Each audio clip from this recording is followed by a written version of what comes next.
Halo teman-teman, terima kasih yang sudah bergabung di channel ini. Hari ini kita akan membahas suatu kejadian yang menimpa siswi SMA yang diperkaos dan dibunuh oleh mantannya. Yang menurut aku kasus ini kejam dan sadis ya teman-teman, dimana hanya karena masalah cinta dapat menghilangkan nyawa. Bagaimana ceritanya? Ayo kita bahas.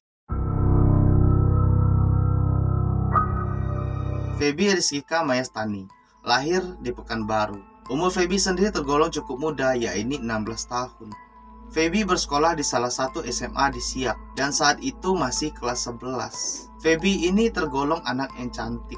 Di sini, Feby tinggal bersama kedua orang tuanya di rumah sederhana. Untuk latar belakang dari keluarga Feby, tidak banyak informasi yang kita dapat. Selain itu, Feby juga memiliki seorang kakak perempuan yang bernama Vela Haristin Rinanda yang sangat dekat dengan Feby. Diketahui juga Feby pernah memiliki hubungan spesial dengan seorang lelaki bernama Sandika Arya Saputra yang tinggal tidak jauh dari rumah Feby ini. Dan diketahui bahwa Sandika sudah tidak bersekolah meskipun umurnya bisa dibilang hampir sama dengan Feby. Sandika sendiri bekerja sebagai tukang. Ya, karena waktu itu memang kondisi keuangan dari keluarga Sandika sedang tidak baik-baik saja. Hal itu yang membuatnya tidak melanjutkan sekolah karena kedua orang tua dari Sandika ini tidak mampu melanjutkan sekolahnya. Singkat cerita, tidak tahu bagaimana kejadiannya, tepat di September 2021, Sandika dan Feby resmi berpacaran. Hubungan mereka bisa dikatakan sangat romantis. Tapi hubungan itu tidak bertahan lama, dikarenakan Sandika yang masih suka menanggapi chat dari wanita lain. Karena cemburu, Feby akhirnya memutuskan hubungan bersama Sandika. Hubungan yang terjalin cukup singkat itu, yang hanya 3 bulan membuat Sandika tidak terima. Dikarenakan Sandika merasa untuk mendekati Feby ini begitu sulit. Di sini Sandika juga sempat merasa bersalah karena kedapatan berselingkuh dengan wanita lain. Meskipun Sandika berusaha menjelaskan kepada Feby, Feby tetap tidak mau mendengarkan Sandika. Meskipun sudah putus ya, Sandika ini tetap saja mengirim pesan kepada Feby melalui media sosial, berharap dia bisa kembali dengan Feby. Tapi karena si Sandika ini hampir setiap hari mengirim pesan yang seakan-akan mengemis cinta kepada Feby, sehingga membuat Feby ilfil dan muak. Feby sempat berkata kepada Sandika kalau dia risih dengan Sandika. Tapi Sandika tetap kekeh dan tidak jarang menemui Feby ke rumahnya. Karena hal itu, Feby memutuskan memblokir media sosialnya Sandika. Karena hal itu, Sandika mulai merasa sakit hati dan mulai menyimpan dendam. Feby sebelumnya sempat meminjam uang sebesar 500.000 kepada temannya. Selang beberapa waktu, akhirnya temannya ini meminta agar uang yang dipinjam oleh Feby dikembalikan. Tapi saat itu Feby belum memiliki uang. Feby sempat meminta waktu kepada temannya ini, tapi rupanya temannya ini memang sangat butuh dan tidak bisa mengulur waktu. Di saat itu, Feby mulai bingung dikarenakan kondisi yang masih pelajar. Uang 500.000 tergolong besar baginya. Di saat itu, Feby sempat meminta tolong kepada salah satu temannya yang bernama Aman melalui pesan media sosial. Tapi di saat itu, handphone milik Aman sedang dipegang oleh Sandika, dikarenakan Sandika dan Aman waktu itu sedang bermain game bersama. Singkatnya, pesan dari Feby tidak sengaja dibaca oleh Sandika. Di sini Sandika membalas pesan dari Feby seolah-olah Sandika adalah Aman. Karena mendapat balasan, Feby di sini langsung meminta bantuan, yaitu meminjam uang kepada Aman. Di sini Aman sempat bertanya kepada Sandika perihal pesan dari Feby. Sandika di sini menjelaskan bahwa Feby berniat meminjam uang Aman sebesar 500.000. Mendengar itu, Aman menyarankan Sandika untuk mengaku kalau yang balas pesan adalah dia dan menyarankan Sandika untuk membantu Feby. Tapi di sini Sandika malah berpikir untuk balas dendam kepada Feby. Dikarenakan menurutnya ini saat yang tepat untuk menjebak Feby. Sandika pun membalas pesan Feby dan mengakui bahwa dialah yang sedari tadi membalas pesan Feby dan mengatakan akan meminjamkan uang kepada Feby. Akhirnya Sandika mengajak Feby ketemuan keesokan harinya. Di saat itu Feby sempat resah karena memang sebenarnya tidak mau berhubungan lagi dengan Sandika. Tapi karena memang lagi butuh uang, akhirnya Feby menyetujui untuk bertemu dengan Sandika. Tepatnya Rabu 2 Februari 2022. Waktu itu hari sudah menunjukkan jam 5 sore. Feby meminta izin kepada ibunya untuk membeli paket data. Pada saat itu Feby hanya beralasan kepada ibunya agar bisa menemui Sandika. Titik temu yang dijanjikan adalah rumah aman. Sesampainya di rumah aman, ternyata Sandika sudah menunggu di rumah aman. Mereka sempat ngobrol sebentar. Karena waktu sudah hampir maghrib, Feby pun menanyakan perihal uang yang mau dia pinjam. Tapi di sini Sandika beralasan kalau uangnya dipegang sama ibunya dan mengajak Feby untuk bersama-sama mengambilnya. Feby sempat kesal karena merasa dipermainkan. Tapi di sini lagi-lagi Sandika meyakinkan kembali dan mengatakan untuk mengambil uangnya yang dipegang ibunya. Di sini Sandika beralasan kembali bahwa ibunya sedang berada di pondok kebun sawit. Feby waktu itu sempat menolak, mengingat waktu yang sudah sangat sore. Tapi di sini Sandika kembali meyakinkan Feby. Dan entah kenapa kali ini Feby mau mengikuti Sandika. Singkat cerita, mereka pun pergi menggunakan motor Feby ke arah kebun sawit. Yang kata Sandika, ibu dari Sandika ada di sana.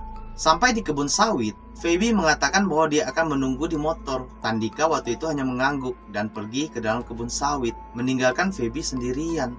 Tapi tidak lama kemudian, Sandika ini kembali dan beralasan kepada Feby kalau ibunya mau meminjamkan uang kalau Feby yang langsung menemui ibunya. Feby yang saat itu memang sedang tidak mau banyak bicara, langsung turun dari motor dan berjalan ke pondok yang ada di kebun sawit. Sandika pun mengikutinya dari belakang. Sedangkan motor Feby diparkir di pinggir jalan.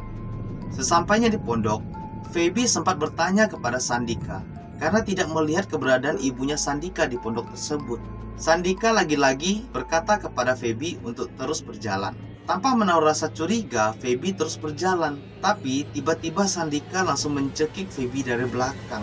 Feby di sini sempat berusaha meminta tolong hingga akhirnya dia pingsan. Tapi sebelum pingsan, Sandika di sini sempat membentak Feby dan mengatakan bahwa dia sakit hati dan tidak terima Feby meninggalkannya. Melihat Feby yang pingsan, Sandika di sini mulai mengikat tangan dan kaki Feby.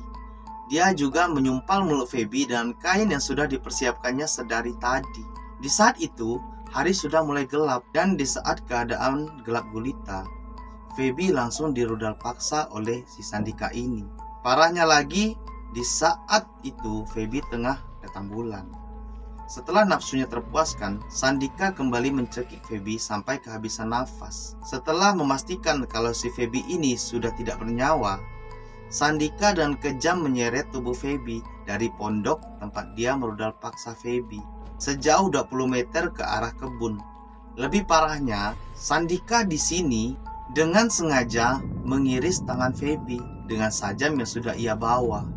Hal itu sengaja dia lakukan agar seolah-olah Feby ini tewas karena mengakhiri hidupnya sendiri. Setelah melakukan aksi kejamnya, kemudian tubuh Feby ditutup dengan tanah dan pelepas sawit yang diambil dari sekitaran kebun tersebut. Di saat itu, jasad Feby tanpa mengenakan pakaian selai pun. Setelah itu, Sandika pergi, meninggalkan tubuh Feby dan tidak lupa membawa celana dalam Feby, terus dibuangnya ke arah parit dekat perkebunan tersebut. Sandika juga sempat membawa ponsel dan dompet milik si Feby ini. Sedangkan motor Feby ia masukkan ke dalam kebun sawit agar tidak dilihat orang lain. Di tengah perjalanan, Sandika sempat berpikir untuk kembali ke tempat di mana tubuh Feby ia tinggal, hanya untuk mengubur tubuh Feby. Karena takut, akhirnya dia memutuskan untuk melakukannya keesokan harinya. Kemudian Sandika memutuskan untuk pulang ke rumah pamannya yang tidak jauh dari perkebunan sawit itu. Di samping itu, ibu dari Feby merasa panik karena sampai malam Feby belum pulang. Ibu Feby sempat menghubungi ponsel Feby, tapi tidak ada balasan dari Feby. Berulang-ulang kali ibu Feby berusaha menghubungi Feby, sampai akhirnya handphone dari Feby ini mati. Ibu Feby juga mencoba bertanya kepada tetangga dan teman-teman Feby, tapi teman-teman Feby tidak ada satupun yang tahu. Akhirnya ibu Feby pun memutuskan untuk melaporkan ke pihak kepolisian atas hilangnya Feby ini.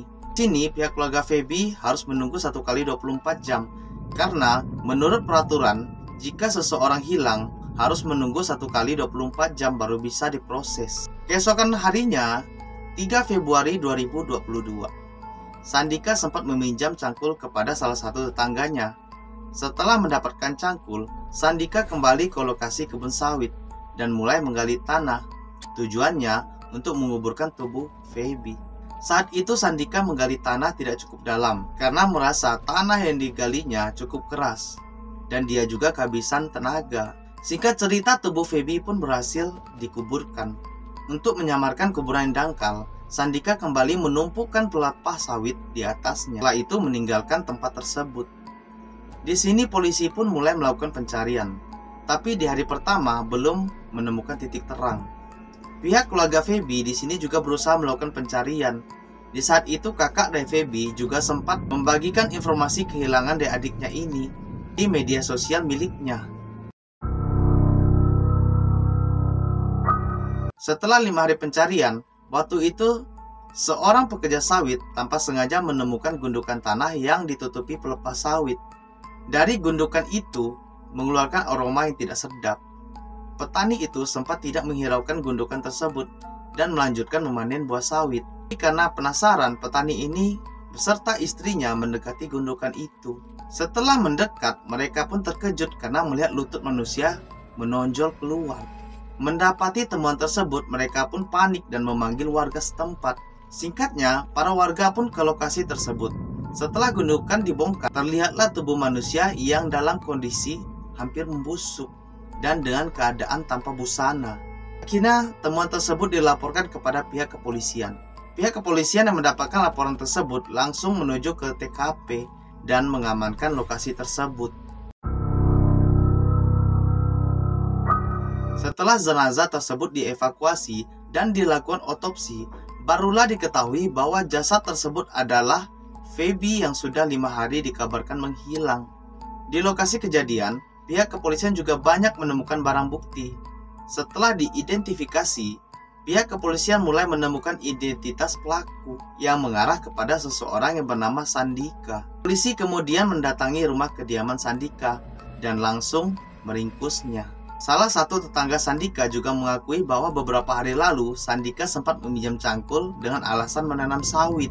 Setelah diinterogasi, akhirnya Sandika mengakui bahwa dialah yang telah mengeksekusi Feby dengan alasan sakit hati dan tidak terima karena diabaikan oleh Feby. Atas perbuatannya ini, Sandika akan dikenakan hukuman penjara seumur hidup atau justru hukuman mati. Jadi itulah teman-teman kisah tragis yang dialami siswi SMA yang bernama Feby ini. Hanya karena mantan yang belum bisa move on. Kira-kira pelajaran apa yang didapat dari kasus ini? Silahkan komen di bawah. Dan kita doakan semoga Feby ini amal ibadahnya diterima di sisi Yang Maha Kuasa dan ditempatkan di surga. Selanjutnya, kasus apa nih yang akan kita bahas? Silahkan komen di bawah. Sampai jumpa.